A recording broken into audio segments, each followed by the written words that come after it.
For this flow, we're just going to open up the hips and the hamstrings. So we'll start in a tabletop position, have hands under shoulders, knees under hips. And the first thing I want you to do is just make some circles through the spine, nice and gentle, nice and easy, rolling around. Breathing in and out of your nose so that we're using the diaphragm and taking those full inhales and exhales. And we're going to take these rotations into the hips. This is going to be nice and slow and controlled. I want you to focus on feeling some muscle activation, and we'll start with hip flexion. So pick a side, draw the knee in, so we're flexing the hip. Try to avoid going to the point that the spine is rounding completely. Try to keep the back nice and long, so just draw into your end range.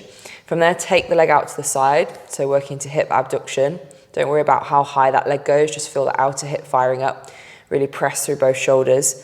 Slowly taking that hip into extension. I want to focus on glute and hamstring activation here. So notice if you're forcing the leg up high but sinking into the lower back, want to tuck the bum under, draw the lower ribs in, and now we're really working those glutes and hamstrings and adding a hold here. Start to feel that heat. Draw the knee back in, and we'll go back the opposite way.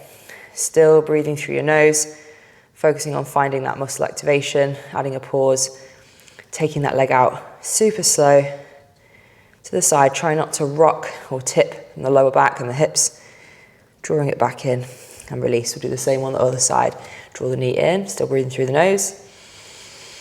Take it out, adding a pause.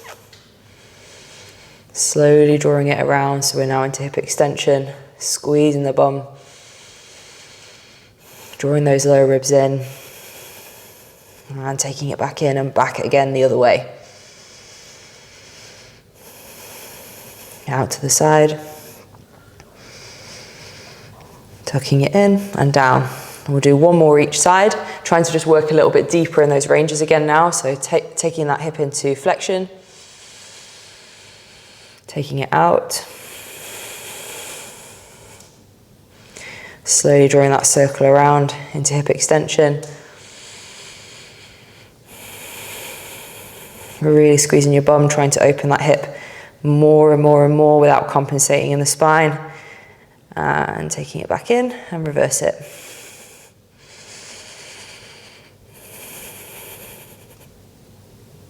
Out to the side.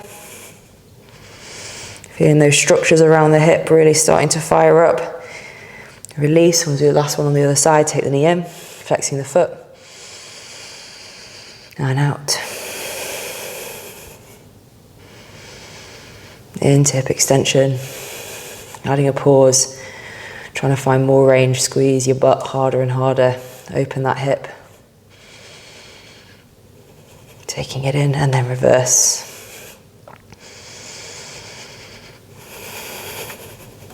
Really working into the glutes, out to the side, adding a pause, tucking it in and lowering it down. And you can of course build up more repetition there, more time and attention in those end ranges to really challenge those up further or do more of them. So from this position we're going to go into a deep lunge. You're going to take one foot up outside the hand. That could be, I've gone right foot, right hand, doesn't matter if you do the other side. Hands are inside the front foot. If you need to, elevate your hands on a block. It'll feel a little bit more accessible in the hips if it feels too tight here. The back knee can stay down, or you can elevate it, maybe hook the toes and lift the leg off the mat. Move around into the hips, make some circles, find some space, work into some areas that feel particularly tight. Spending a bit of time here. If it feels comfortable to do so, you can start to lower your forearms down into more of a lizard lunge. Otherwise, just stay on the hands. We're going to add some rotation from here. So we can go from the hands. The hand closest to the front foot is going to reach up, open your chest, rotating the spine. You can just draw the elbow back. Draw the hand back down again. And this time we can challenge it up, make it a little bit harder by taking this inside forearm down. If you need to move the other hand further away, then do. Take the forearm to the ground, open it up.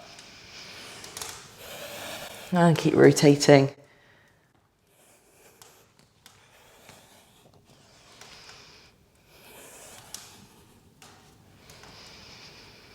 Keep breathing through your nose, trying to find more space in the hips. Really opening up into the spine as well. Lower it down. Staying in your low lizard lunge with the back knee down or up, or maybe you're on the hands. From here we'll go back onto the hands, take that front leg back into your tabletop. We'll go to the opposite side, taking the other foot up. Elevate the hands if you need to. Keep the back knee down or elevate it up. Move around into the hips, find some space. Keep squeezing your glutes.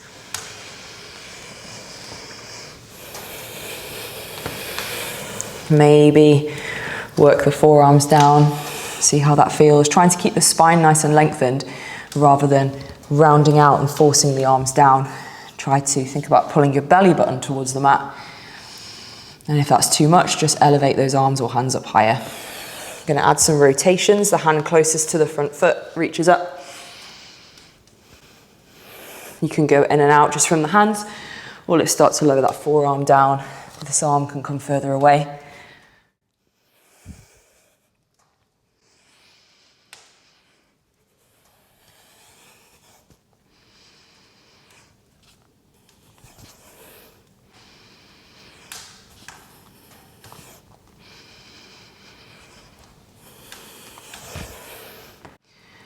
Keep breathing, find more space on those exhales.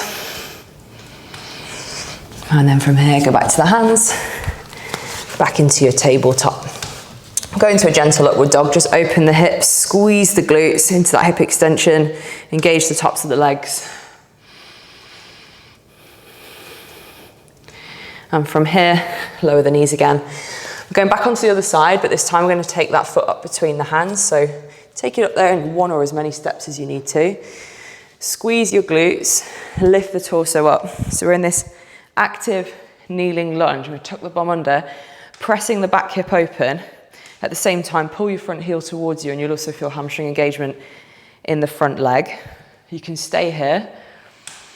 Spend some time in this position, just opening that back hip, really engaging the glutes. Otherwise, we're going to open up even more. Not thinking about arching and sinking into the lower back. So keep the belly tight, lower ribs down, open that back hip with the glutes. You can keep the arms by the sides or raise them up. And from here, we're going to send the hips back. The front leg can then straighten. You can bring your hands to your hips. I can point the front foot or I can pull the toes up. If the calves are tight, you might find pointing the toes helps. So see what feels good for you. We're going to push the hips back, pull this thigh bone up into the hip, and then rotate the hip. So the foot's moving, it's the hip rotating, going external rotation, internal rotation. At the same time, I'm going to use my breath on each exhale. I'm going to try and find some more length. Pull the belly button towards the thigh rather than reaching over and rounding through the spine. If you need to bend your front knee, then do, because you don't want to be feeling it pulling in the back of the knee. We want to be feeling the hamstrings. So if that straight leg position isn't feeling good for you, bend the knee, hinge at the hip, pull the belly down, you'll feel a lot more there. We're going to move in and out now. So from this position, working into the hamstrings, we come forwards into the hips, engage the glutes again. You can go into the active kneeling lunge instead, or into this position here, reaching up, squeezing that back glute, and back into the hamstrings at the front. So now I'm reaching further forward, but I'm still lengthening the spine. I'm not overly rounding it. Pulling that belly button forwards, and moving in and out. Twice more.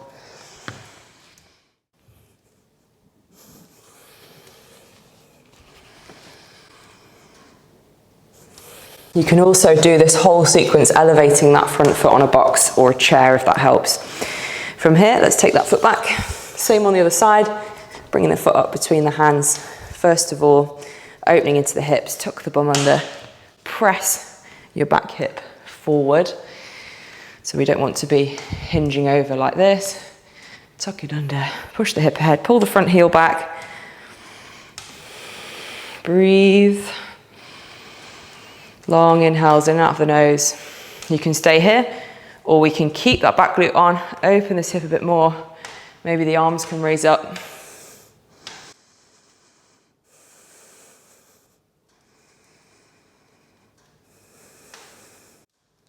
And let's send the hips back.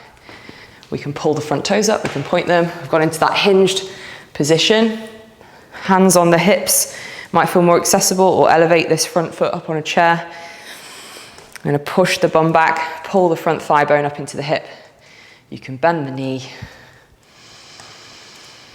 Use your breath, each exhale. Try to pull that belly button forwards more. Pull that front hip, thigh bone back up into the hip. You can rotate at the hip, internally rotating it, externally rotating it. And we'll add that into hip and hamstring flow. Come forwards into the hips. Either variation, we can be up here or hip opening here and back into the hamstrings. 5 times, in and out, at your own pace.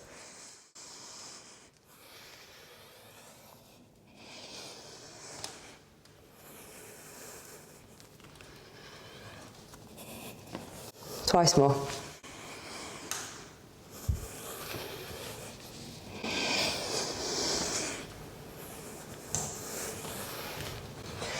Let's come back to the front, take that front leg back.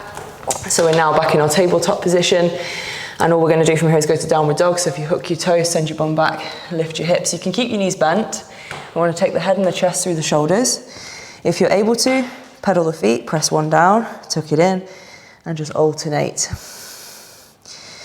Again, you can elevate your hands here on the table, chair, anything that makes us feel more accessible. Once we're feeling this more in the hamstrings now, obviously we're opening the shoulders at the same time. And now the challenge from here is to start to walk the feet in to where you can and walk them back. And we'll just do that 5 times. Elevate your hands on yoga blocks or again on a chair to help you access more range, keeping the hands on the floor. 3 more. Open the shoulders in between. May as well get those shoulders open too. Walk in and out. When you get to the top, inhale, exhale, try and fold. Walking back. And again, little steps. Bend the knees if you need to. Last one. And from here at the top, just curl up through your spine, all the way up to standing. Nice and tall. Have a moment to breathe. We're going to go for a wide stance. Feet wide. You can have big toes slightly turned in. Squeeze your glutes.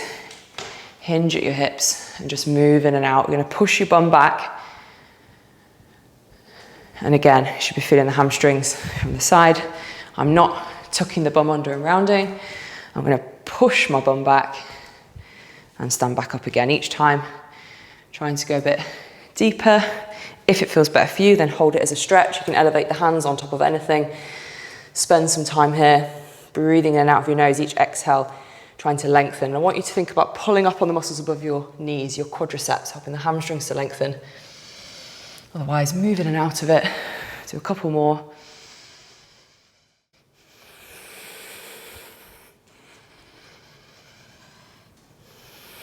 Try it with the feet a little bit narrower, so draw them in. Mix up the stance. Squeeze the glutes at the top, extend the hips. Pull up on those quads. Bring the feet in again. You can go for a narrow stance, have feet under the hips.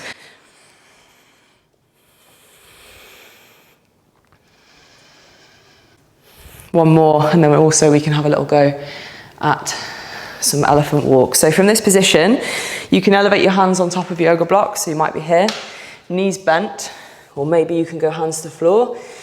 But if your hamstrings are tight, you're probably going to want to elevate those hands. And from this position, bent knee, I'm going to extend one leg, bring it in, and switch.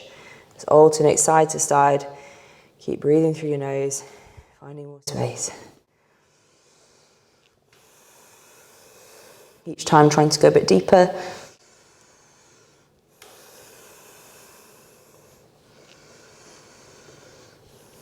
For those of you that are quite flexible, you might be able to walk your hands even further back. I'm not trying to really hard lock my knee out. I'm still strong in the knee joint as I extend the leg.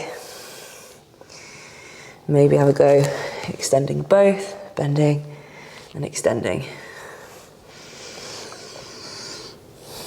Couple more. And then from there, tighten through the belly, hands to hips. You can bend the legs, stand up. We'll go back into that wide stance, and now we're just going to work our way down to the ground with some Cossacks, moving side to side, letting the knees track the toes. As we get deeper, the ankles might be restricted, so you might have to lift your heel up. So I can go all the way down. If I can't keep the heel down, allow that to lift. And I'm going to move side to side. You can use your hands. The higher your hips come up between each one, the easier or the more comfortable that will feel. Have a little go at seeing how low you can travel across with those hips as you move from one side to the other.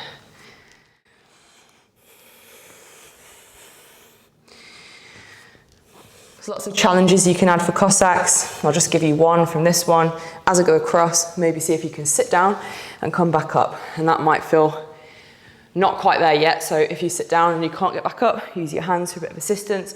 Trying to engage the muscles on the front of this shin as well to help pull me forwards. So I'm going to grip down through my toes and pull into the base of that Cossack. Same on the other side. Sit down, grip, and pull back in. And again. Okay, from this position, all we're going to do is come into a pancake. So you can sit down, bring the feet in, sit on the floor. I recommend sitting on the edge of a chair, sofa, or a box if you have it. You can use a yoga block, but that still might feel too much. And from this position, we're just going to add some lateral bends. Tighten up through the quads, tighten through the belly. Take one hand across your waist and then reach your other arm up and over. Coming back up and just switching side to side. Nice and gentle, working into the lower back, loosening off some tension, which we tend to build up in the QL. And also opening the hips, hamstrings, adductors. But this might feel way too much on the floor, so don't force it. Again, you don't want to feel pain inside the knees or anything. You can also try slightly bending the legs and seeing if that helps. Each time you might be able to reach lower. If you can reach towards your foot, go for it, but you don't have to be able to.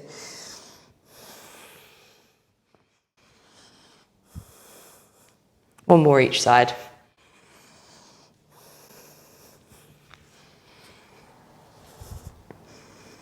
From here, I'm just going to do a couple of rotations each side. If we can get either the hands out in front, like so, might be on top of the chair or the box. The hand close to the leg stays where it is. The opposite arm opens. If we can get the forearms down, open up this way.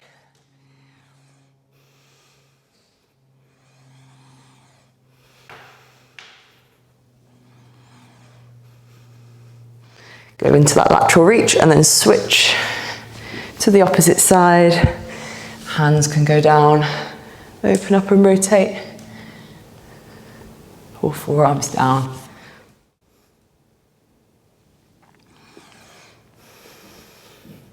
Keep breathing through your nose, keep trying to find a bit more space.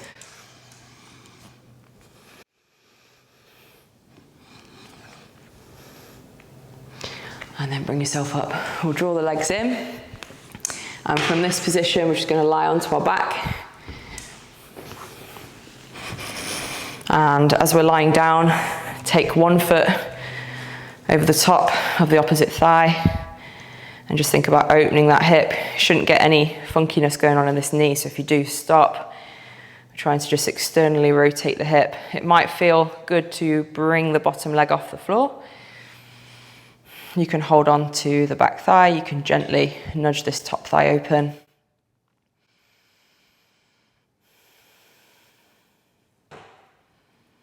You can also add little rotations from here. So I could bring the hands across onto the floor, the side where my sole of my foot basically moves towards the ground on the opposite side. You can just do little rotations.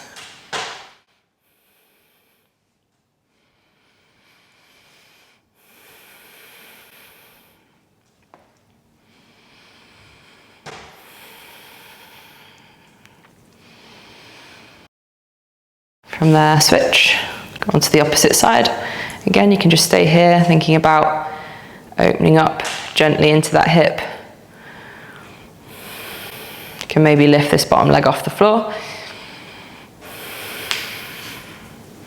Should be feeling this all in the outer hip on the side that we're working into. You shouldn't be feeling anything in the knee. You can hold the back thigh, gently nudge this top thigh open. Do little rocks as you're there, or take the hands either side, drawing this foot towards the ground, tighten through the belly as you rotate.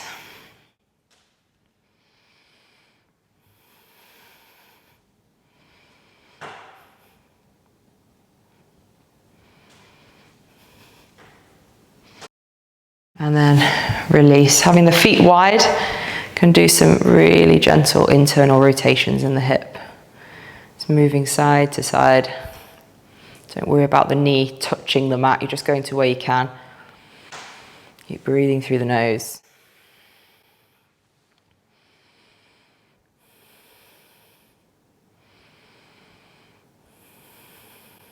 You can even gently place this top leg on top of the bottom leg if you want to add a little bit more resistance there, find a bit more space. If that doesn't feel good, just stick with this one.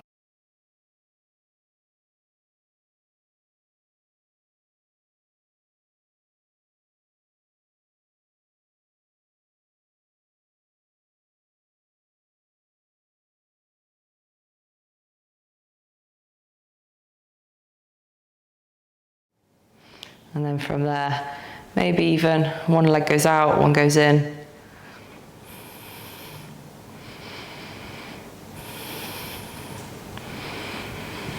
And to finish, we'll just have feet together, knees open, palms open to the ceiling, shoulders down in the back. Allow yourself to just rest and breathe. Relax your body into the mat. Spend as long as you can, a few minutes if possible, just focusing on breath work and relaxing.